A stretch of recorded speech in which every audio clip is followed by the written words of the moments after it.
The CBS Radio Mystery Theater presents...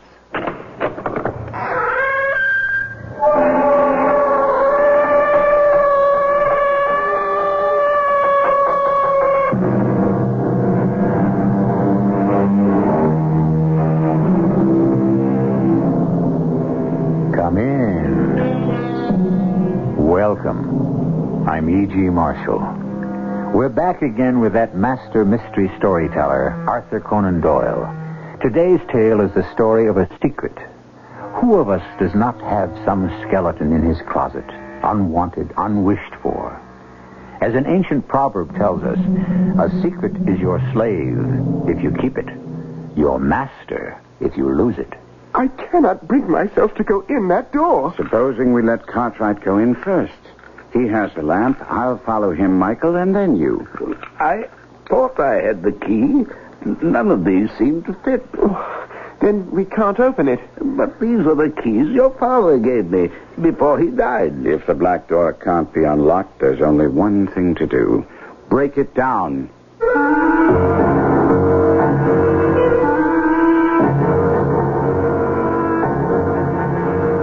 Our mystery drama, The Black Door, is adapted from a story by A. Conan Doyle, especially for the Mystery Theater by G. Frederick Lewis, and stars Kevin McCarthy. It is sponsored in part by Contact, the 12-hour cold capsule, and True Value hardware stores. I'll be back shortly with Act One.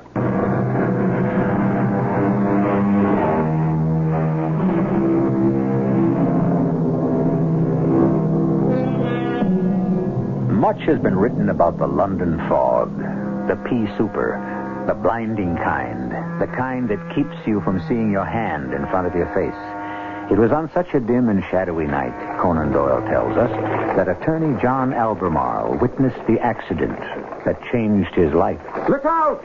You on that bicycle! Look out! A young man on a bicycle suddenly cut in front of a horse-drawn carriage and was knocked down. But before you could say Jack Robinson, the driver had lashed at his horse, and the four-wheeler disappeared into the fog. Oh, my leg. My leg. Any harm done, young man? It's my ankle. It's only a twist, I think, but it's quite painful. Just give me your hand, will you? Of course. Up we go. Huh? Hope it's not broken. I can't put any weight on it. Where do you live? Right here, this big house behind the wall. I was pedaling across to the gate when that confounded carriage ran into me. I'll sue that driver if I ever catch him. Well, I don't think you'll have much of a case. It was your fault. You steered your bicycle directly in front of him. Oh, what do you mean, my fault? Are you a lawyer or something? As a matter of fact, I am. But let's save the introductions until I get you into your house. I put the broken bicycle inside the gate and supported the young man down the driveway of his house and up the steps to the front door. Not a light was shining inside. The place was as black and silent as if no one had ever lived in it. I say, do you always keep it so dark in your hallway? The first door on the right, if you'll just see me in there. Door's open. I never close it. Mm-hmm. There's a lamp on the table, if you'd be so kind as to light it. Tell me, is there no one else in this house? I'm perfectly all right, not to worry. You may leave me now. I do thank you for your assistance. I don't like the looks of that ankle. It's swelling up. Will you please go? Will you go now? I don't... With that, the young man fainted dead away, his face a ghastly white. I lifted him onto the bed, seized the lamp, and ran from room to room to get help. The entire house was deserted, thick with dust, hardly a stick of furniture. The kitchen, there must be someone there. No one. Through the house I went, every room quite empty. At the top of the stairs, I was stopped by a large black door with a great red wax seal across it. I ran back down. Why on earth did you take the lamp away? I can't bear sitting in the dark. I'm glad you recovered. I went looking for someone. You might look for some time. I'm alone in the house. Alone? Devilish awkward if you got sick? It was foolish of me to faint. I inherit a weak heart from my mother. Any pain or emotion has that effect on me. It'll probably kill me someday, as it did my mother. Did you say you were a doctor? Lawyer. John Albemarle. Pleased to know you. I'm Michael Torrance. Funny I should meet a lawyer in such a strange fashion. Mr. Cartwright was saying that we should be needing one pretty soon. Certainly. Anything I can do. John Albemarle. Imagine having a solicitor pick me up from the street. You, went about the house to find someone, you said? Did you go into all the rooms? I think so. Upstairs as well? Oh, yes. The house is quite deserted. All the way upstairs? As far as I could. Then you saw it? So what? At the top of the stairs. The black door. Yes, I did. I didn't try to open it because of the wax seal across the keyhole. Weren't you curious to know what was in that room? I was, rather. The seal, the door, yes, it did strike me as being a bit unusual. Tell me, Mr. Albemarle, do you think you could go on alone, living in this house year after year, longing all the time to know what is on the other side of a certain door, and yet not daring to look? Mr. Torrance, do you mean to say that you don't know yourself what's behind that black door? No more than you do. But then why don't you open it? I am forbidden to. I see. Well, I say, if you don't mind, I think I should be on my way. Are you in a hurry? No, not particularly. Just on my way home, but I live down the embankment a ways, and it does take time going through the fog. I should be very glad if you would stay with me for a bit. The fact is, Mr. Albemarle, I live a very retired and secluded life here. Can you stay just a little? Well, I'm presuming upon our short acquaintance, I know, but how can I say it? I'm beginning to realize something is happening to me, and running deliberately into that carriage tonight, I saw it coming. What was I trying to do? I don't follow you. What I'm saying, Mr. Albemarle, is that I have been keeping so much bottled up inside of me that if I don't tell someone, soon I'm afraid that I'm slowly but surely going mad. I looked about me at the one room in this vast house that was furnished. A grandfather clock, a sofa bed, a table covered with papers, a decanter and glasses, a hot plate and a chair. There was something grotesque about it all. I knew that I couldn't leave Michael Torrance in the state he was in. Would you please stay? Certainly. I should be very happy to. Oh, splendid. You will find spirits and a siphon on the table. Forgive me if I don't act the host, but my foot is still a bit sore. Those are cigars in the tray. Help yourself. And would you bring me one? Thank you. So, you are a solicitor, Mr. Albemarle? Yes. How fortunate you are, sir. You are a lawyer, and I am nothing. I am that most helpless of living creatures, the son of a millionaire. I was brought up with the expectation of great wealth, and here I am, a poor man without any profession at all. And on top of that, all I'm left with is a great mansion which I cannot afford to keep and cannot sell or rent. Why not?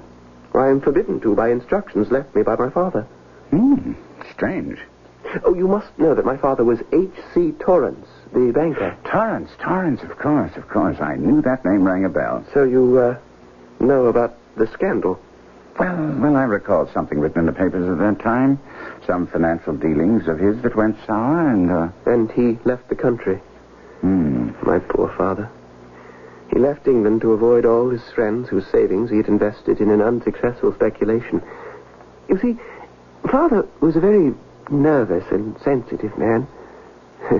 Perhaps I've inherited that from him. But if I remember, he was never accused of having done anything criminal. Oh, no. Purely a matter of sentiment. He couldn't even face his own family, and he died among strangers without ever letting us know where he was. He died, huh?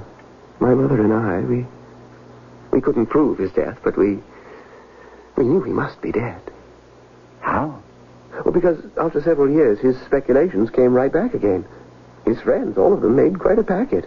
So there was no reason why Father should not come back to England and look them all in the face. Oh, he would have returned if he were alive, I'm sure of it. When did you last hear from him? When... Let me see. It's all so muddled in my head. I know the first 2 years after he left, my mother received a letter each year. And your father didn't say where he was living? No, he never gave a return address. So there were only 2 letters? 3, all told. That's where the mystery of the sealed-up black door all began. You know, I would like very much to have you look at those letters. Mr. Albemarle, you are the only person in the world besides Mr. Cartwright who even knows about them. No. Look, may I call you Michael? Please do. Michael, the hour is quite late, and I suggest it best you prepare yourself for bed and try for a good night's sleep, huh? I really should be on my way. I understand. I've asked too much of you already. I want you to know, though, Mr. Albemarle, you've already restored some of my sanity. You have no idea how terrible a day today has been for me. May I ask why? Well, I've just come back from the cemetery, having buried my dear mother. The prospect of continuing alone is almost more than I can bear. Michael, why don't I stop by tomorrow? I'd like to look in on you and see how you're getting on. Would you, please? Lord, what a horrendous day this has been. I hope I shan't experience another like it as long as I live. No wonder Michael Torrance had appeared strange to me that evening. A young man who obviously needed friendship, needed love, and suddenly found himself alone in the world, orphaned. But the following afternoon, I was sitting in my office when a tall, ascetic-looking gentleman walked in with the aid of a cane. Would I please see him? It was most urgent. Mr. Albemarle, I hope you will forgive this intrusion. May I introduce myself? My name is Cartwright. I'm a friend of Michael Torrance. Oh, yes. He told me. You are the executor of the Torrance estate, I believe. In a way, yes. May I speak quite frankly? I prefer it. Master Michael came to see me early this morning. I was not yet up. Mr. Albemarle, in my opinion, by befriending that young man, you may have stumbled into a hornet's nest. I don't follow you. I would advise you, as an old and trusted friend of Michael's father, that you forget the entire episode. Put it out of your mind. Disregard what I saw with my own eyes. Master Michael has a tendency to dramatize events. I'm very appreciative of what you did for him last night, and so is he. I understand he ran into a carriage and you assisted him into his house. What I fail to understand, Mr. Cartwright, is why you feel it best that I forget the young man's existence. As for that black door... You saw it? Of course. Michael and I discussed it. Well, I'm sorry to hear that. In fact, I had intended visiting Michael today. I left him quite overwrought, which is, of course, quite understandable in the person who had buried his mother that very day. He said that? No, why not? He has no reason to hide it. Master Michael told you he had buried his mother yesterday? You appear incredulous. Isn't his mother dead? Oh, yes. Mrs. Torrance is dead, but she died and was buried 2 years ago.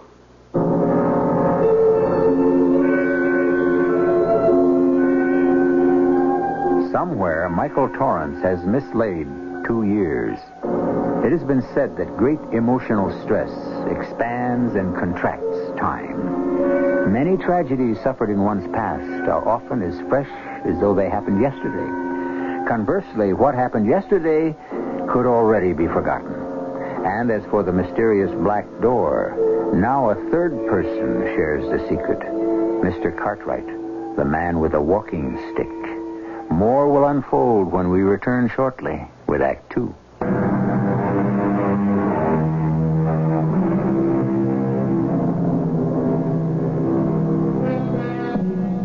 John John Albemarle, an English barrister, has taken on many legal cases in his day, but none as puzzling as the one he happened on by accident. That of the son of a millionaire banker whose memory appears disturbed and whose nights are spent in a mansion of empty rooms and a sealed door painted black.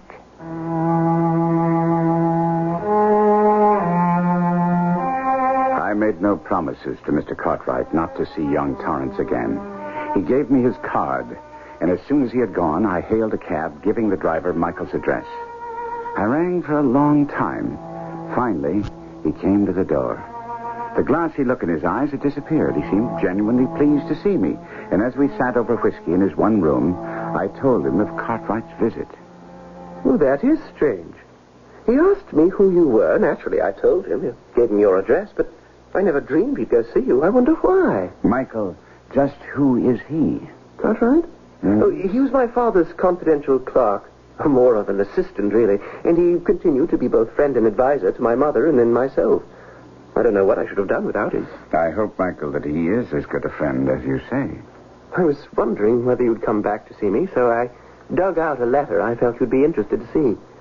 It's the very first one which came from my father 7 years ago when he left England. It was written to my mother. I haven't looked at it in years, but I can still almost remember it word for word. I'll confess to you, Mr. Albemarle, just to hold that letter in my hand disturbs me deeply. Oh, I understand. I don't think you do. The paper, the ink, the very shape of the words in his handwriting, they spring out at me. I can almost hear his voice as I read it. Let me, then. No. I must rid myself of this constant feeling that my father is watching my every move. It's an obsession, I know. I must face up to it. Now, this is what he says.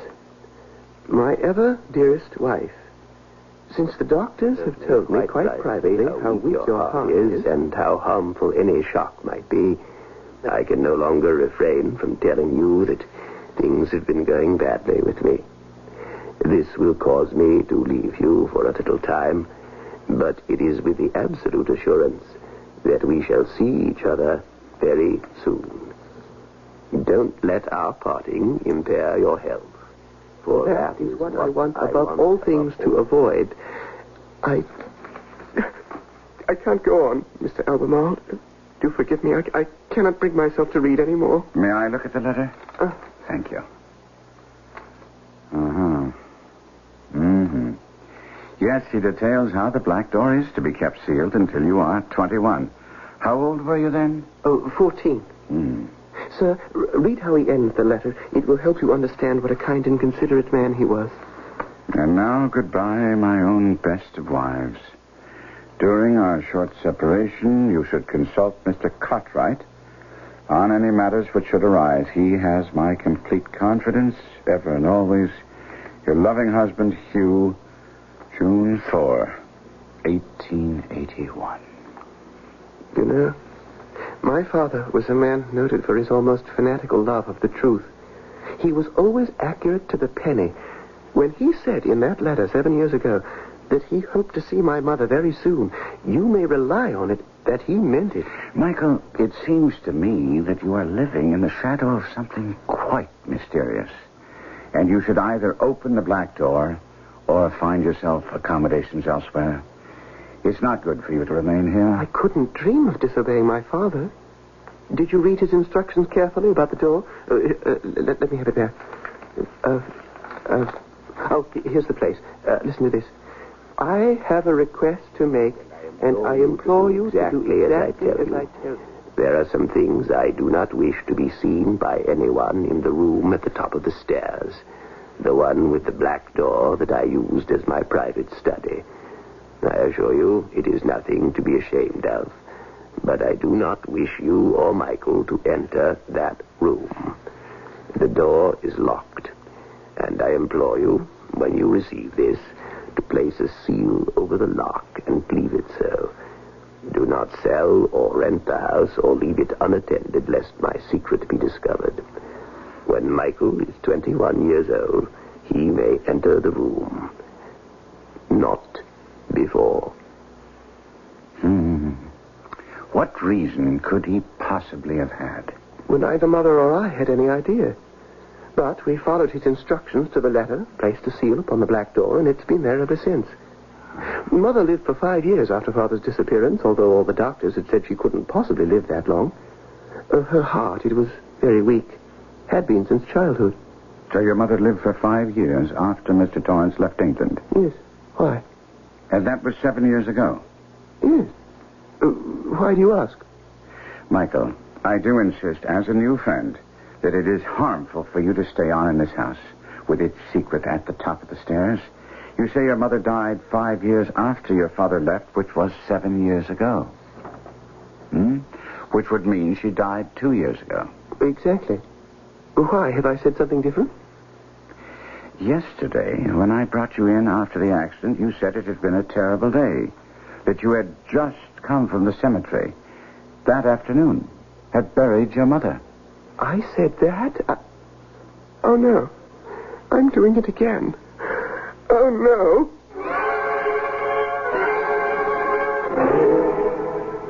I'm no doctor or psychologist whatsoever, but I do know that to extend the hand of friendship when it is needed can be the best medicine there is. I reassured Michael that anyone could have lapses of memory and that the emotional strain he was under could even alter the fact of time in his mind. I took him to my club for dinner, and we strolled back to his house along the Chelsea embankment. No, that house has no happy memories for me. After Father left, Mother and I were gradually compelled to sell the furniture, dismiss the servants, and, well, as you saw, I'm living alone in one single room. But there is a bright side. What's that? If I can only hang on, in a little over 2 months, I shall be 21. I keep telling myself, the first thing I shall do is unseal and open the black door, and the second, get rid of the house. Something about all this plagues me. Why did your father remain out of the country once the investments he advised others to make recovered? Well, he must be dead. Why? Having done nothing actually wrong, and leaving England because he couldn't bear to face his friends, why didn't he take your mother with him? Well, I don't know. Why no return address on his letters to her? Why conceal it? I don't know. Why allow your mother to die and be buried and still not return to England? Sir, I just don't know. I'm going to tell you, as a man who has known many an innocent person and many who are guilty, it's clear to me your father had important reasons, vital ones, for staying away. That, although nothing criminal could have been proven against him, he must have been afraid something might be, and he refused to put himself within the power of the law. Stop that. Will you stop saying that? I told you he must have died. Is there any other way the facts can be explained? I don't care about explanations. I remember him as an ideal man. His only fault was that he was too sensitive, too unselfish. That anyone should lose a penny through him was unthinkable. My father was a man of honor. Forgive me, my boy, if I appear callous. We lawyers have a way of assessing the facts as we find them. Mike, look out! Look out! I managed to pull Michael back from the road in time, just in time, as the carriage came charging down on him. It disappeared into the night, and we both stood there, gathering our wits and our breaths. A close call. That's twice on 2 different nights you were almost run down. Did you see who the driver was? No, I can't say that I did. Was there someone in the carriage? I had just a glimpse of a man waving a walking stick out the window. Now, let's get into your house. It may be gloomy, but it's safer. What's that you see there? It's a walking stick. Must have dropped from the carriage. Take a look at this, Mr. Albemarle. Have you ever seen it before? Yes, I have, somewhere. Or one very much like it. So have I. Do you know whose it is? Not really. Mr. Cartwright's. It's identical to the one he carries.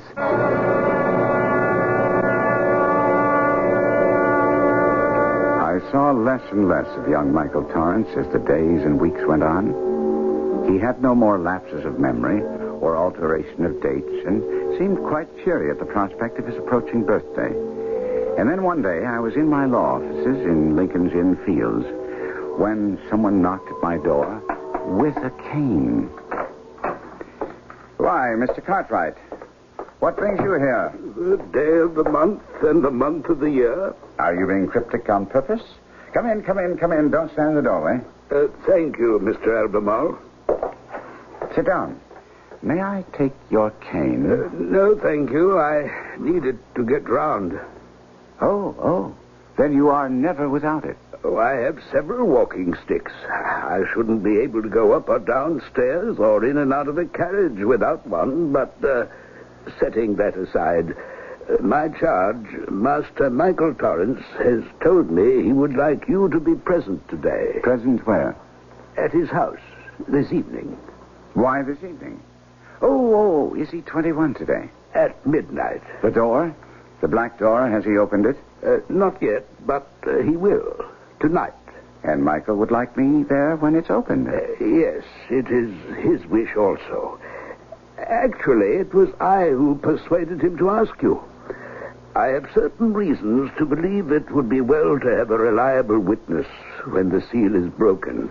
And since you are a lawyer and already acquainted with the facts of the situation, may we count on you? Most certainly. Mr. Cartwright? Yes? I seem to remember your last visit here. You were warning me to stay out of this affair. Well, I was afraid you might be one of those who tried to take advantage of Master Michael. Others have tried. I had similar suspicions about you, Mr. Cartwright. I know. The walking stick he found in the street. Master Michael told me. It was not mine. Sometimes what we think is evil intent is nothing more than coincidence. I wish all things evil were mere coincidence, but I'm afraid not. Be good enough to hand me my cane, will you?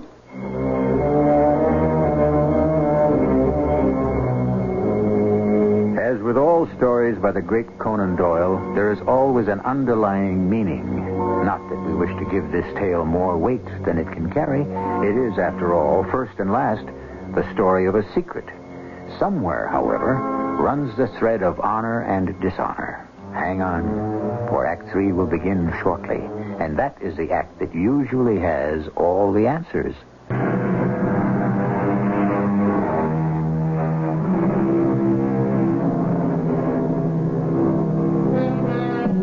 Let us set the scene. Lawyer John Albemarle arrives at the Torrance mansion a little after 9. Michael, about to turn 21, is quiet and afraid. Mr. Cartwright, at first talkative, affable, becomes paler as the hour grows later. 10 o'clock, 11, and then it is a quarter hour before midnight. It's as if all my life I've been waiting for this moment. It seems only yesterday Father went away. Then Mother got one letter from him, and the next year she got another. Did I ever tell you, Mr. Albemarle, they were both postmarked pairs? Yes, you did. Funny, they both said practically the same thing, even though he sent them a year apart. That he and Mother would soon be reunited. Was that 11:45 that struck? Yes, it was. We haven't long to wait now. Then, when Mother died, there was the last letter I received from him. Did I ever tell you about that one, Mr. Albemarle? You may have mentioned it, Michael. You never showed it to me. Oh, I've put it away. I'll keep it forever. Such a sweet and wonderful letter it was. So typical of Father. Begging me never to think evil of him, as if I could. Saying that sealing up the black door wasn't as important now as when it was when Mother was alive, but that I should be a good boy and wait. I was 19, and he wrote to me as if I were 15 or 16. Funny, the feelings that come over you, as if all my life I've been waiting for the clock to strike 12. It's what comes, I guess, of being born at midnight.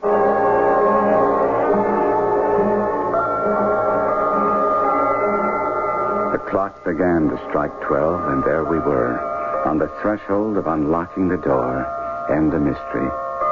Cartwright led the way up the stairs, an oil lamp in one hand, his cane in the other. I followed him, and behind me came Michael. We reached the last landing. There was the black door with its seal directly in front of us. I felt Michael's hand on my arm. I don't feel well. Michael, it's all right. I can't go in there. Well, I'd best knock off the seal first. I'll use my walking stick. I can't. I suppose Cartwright goes in first. He has the lamp. I'll follow him, and then you, Michael. What say? I thought I had the key. None of these seem to fit. Well, then we can't open it. Michael, there's nothing to be afraid of in there. Isn't that a joke? After 7 years, we can't open the door after all. What do you think we should do, Mr. Albemarle? Wait? It won't be different in the morning. It doesn't matter whether we tackle this tonight or tomorrow. There's only one thing to do. Break the door down. I've got heavy shoes. Now, let me. You did it. Are you all right, Mr. Albemarle? Yes, I'm surprised I could put my foot through the door panel so easily. Master Michael, I hope you're able to prepare yourself in the event that what you see in this room may be a very great shock to you. What do you mean? Brace yourself, Master Michael. Will you go first? I think it should be yourself. Here is the oil lamp. If you reach through the broken panel, perhaps you can open the door. Give me the lamp. Good boy, Michael. There's a key in the door on the inside. Oh, that's why you couldn't get it open. I think I can unlock it. Go ahead, Michael.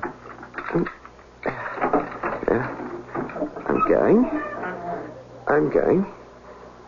Oh, my good God in heaven! The lamp. No, it's on fire. He's spilling oil all over the floor. Cartwright, come in here. Help me beat out these flames. Michael, drop the lamp. There's a short rug here, Mr. Albemarle. Grab that end of it. Paul, here we are. There. Oh, we have it off the floor. Let's get it over here. Right. No. Slap it down over the lamp and the flames. Good. That does it. Oh, so much smoke. The flames are out, though. That smoke it. Oh, it's a dust and everything dry in here. Ooh. Where's Michael? I can't see. It's so dark. Smoke. He's lying on the floor over here. I'm afraid he's passed out. Michael, wake up. Come on, Michael. What is it? What happened? You dropped the oil lamp. It caught fire. It's all right now. Where's Mr. Cartwright? Gone to fetch another lamp, I expect. What happened to you? Did you trip? I saw him sitting there. Who? My father. What? Found another lamp. Oh, Lord in heaven. My poor master. My poor master. A single table and a chair were in front of us, and sitting on it, his back turned, was a man in the act of writing. His outline was as natural as life, but as the light fell on him, I could see the back of his neck was black and wrinkled and no thicker than my wrist. Thick gray dust lay everywhere. On the man's shoulders, his hair, his shriveled, lemon-colored hands. His head had fallen forward on his chest. The pen still rested on a discolored sheet of paper. My master. Oh, my poor master. Is that Mr. Torrance himself? There he has sat for 7 years. Why did he do it? I begged him. But he would have his way. He locked the door on the inside and then sat himself down. He was writing something. I can make out the words. Reach over and take it, Mr. Albemarle. I would do it, but I must leave the room. I cannot bear to be in here a moment longer. Michael, stand up, my boy. We'll go downstairs. I think that we've seen enough of this. Death hangs over everything.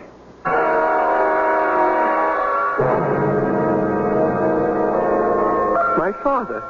It was he in that room sitting dead in that chair. You knew he was there, Cartwright. You've known it all along. Yes, I knew it, Master Michael, but you must believe me. I have acted for the best all along. It's hard for me to accept.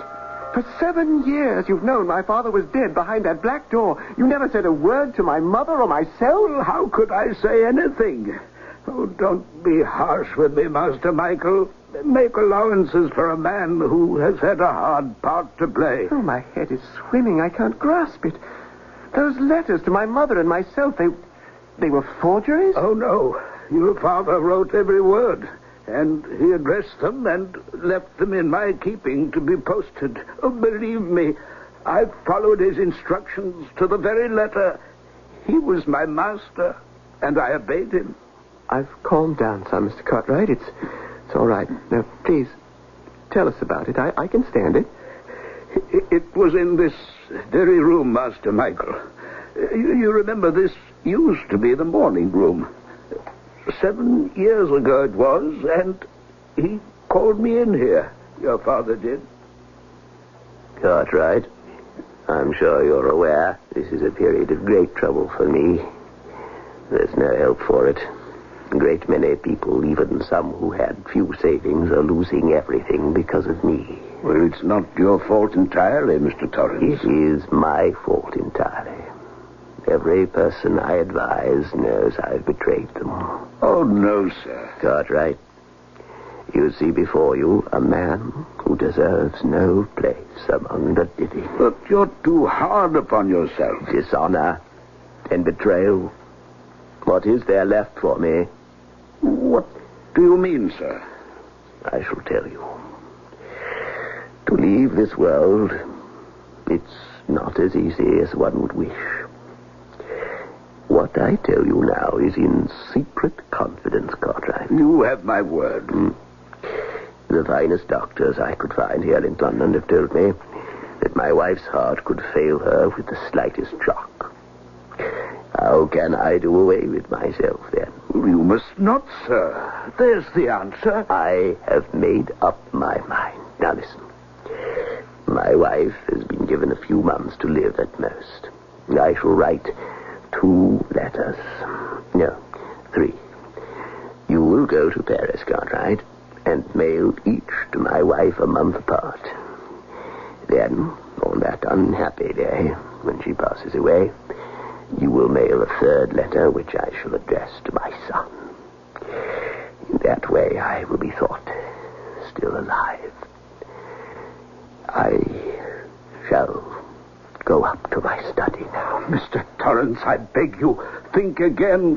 For the sake of all those you love, for those who love you. Please, no more.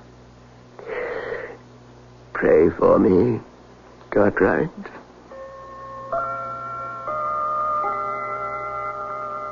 And I never saw Mr. Torrance again until tonight. How could he? How could he? The sheer deceit in those letters to my mother. We shall meet again soon. His words, making her think he was coming back. Oh, no, Master Michael, you don't understand at all. Your father believed your mother had only weeks to live. He meant what he wrote. He was certain she would die very shortly. The doctors had said so. Then they would be reunited in death. Don't you see? But your mother lived on for 5 whole years. I had only 2 letters addressed to her to send. Michael, how could Mr. Cartwright do otherwise? He promised your father and sent the 2 letters. He gave his word. And then 2 years ago, he sent your father's letter to you. I see it all now, but it seems so useless, his death, so wasted. Well, how could your father have known? Michael, I beg you to forgive me for keeping his secret. I meant no harm. Believe me, every day I spent under this roof with your mother and yourself, every day was torture for me. I knew he was up there, and many times I felt he was watching me. Yes. Strange you should say that. I did, too. I promised him. What could I do? I gave my word. I don't blame you. Spared my mother a very great shock, that I'm sure of. Had she the slightest inkling what was behind the black door, it would have broken her heart. So she died believing he was still somewhere alive. What is that paper Mr. Albemarle is giving you? It is what Mr. Torrance was writing. Do you wish to see it? Please. It's very faded, isn't it? Yes, I can read it. I have taken the poison, and I feel it working in my veins. It is strange, but not painful.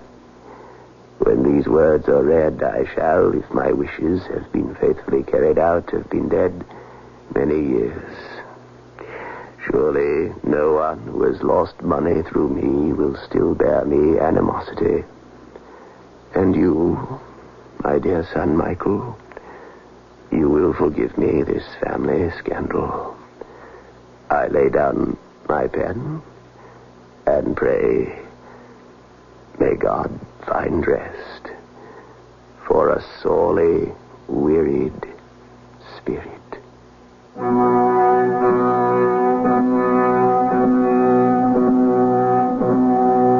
Conan Doyle's tale of the secret behind the black door recalls for us many elements of truth. In a number of lands, a man will place his reputation before his life, paying the supreme penalty as a matter of honor. As the saying goes, death before dishonor. To us, here today, life is so precious and valuable, it would be hard for us to do the same. Or would it? I shall be back to give you my opinion shortly.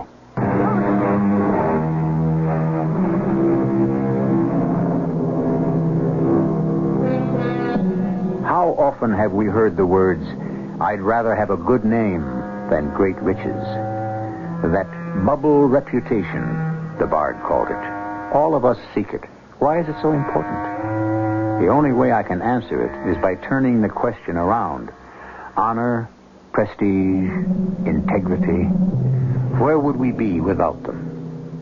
For aren't those the attributes that give humanity to us poor humans? Our cast included Kevin McCarthy, Russell Horton, and Guy Sorrell. The entire production was under the direction of Hyman Brown. And now, a preview of our next tale. Are you saying that Lorna Pilbeam, Louisa Plowright, and Laverne Preston may be one and the same person? And 2 years before that, sir, a Mrs. Lillian Pumice collected $2,000 on the death of her husband, Leander. Mrs. Pumice was 29 years old, sir. And I am to assume that all the husbands were elderly gentlemen? Yes, sir. And all passed away from heart attacks? So the physicians stated, sir. How do you account for the fact that she seems to marry men whose names begin with P? Well, sir, it would seem then to be unnecessary for her to change the monogram on her linens and silver. Oh, yeah. Well, Poindexter, what is your recommendation? I suggest, sir, that we investigate the matter thoroughly before we pay Mrs. Pilbeam a penny. This is E.G. Marshall inviting you to return to our Mystery Theater for another adventure in the macabre. Until next time, pleasant dreams.